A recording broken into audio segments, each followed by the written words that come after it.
హైదరాబాద్ లో కల్తీ కల్లు వ్యవహారం తీవ్ర కలకలం రేపింది. ఏదో సరదాగా కల్లు తాగి ఎంజాయ్ చేయాలి అనుకున్న వాళ్లకు అదే వాళ్ల పాలిట శాపమైంది. బాధితుల్లో 5 మృతి చెందగా మిగతా వారిలో కొందరి పరిస్థితి విషమంగా ఉంది. బాధ్యులైన 5 అరెస్ట్ చేశారు.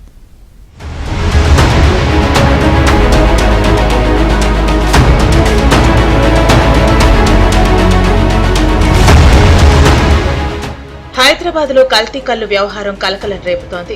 కలుషితమైన కల్లు తాగి 19 మంది తీవ్ర అస్వస్థతకు గురయ్యారు. బాధితుల్లో 5 చికిత్స పొందుతూ మృతి చెందారు.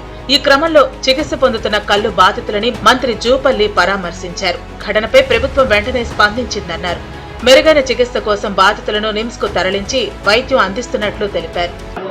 బాలానగర్ పరిధిలోని శంషిగూడ, హైదర్ నగర్, భాగ్యనగర్ 3 డిపోలలో ఈ యొక్క కళ్ళు సేవించిన కారణంగా అందరికీ ఒకే రకమైనటువంటి ఆరోగ్యాంకరమైనటువంటి సమస్యలు వచ్చినాయి.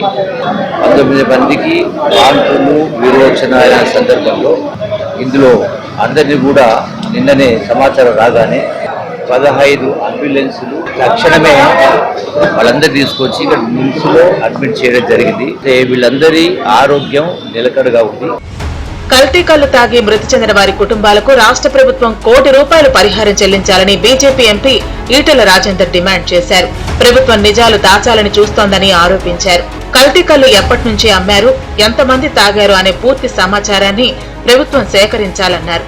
బాధితులు 20 మంది కంటే ఎక్కువ ఉండే అవకాశం ఉందని పేర్కొన్నారు.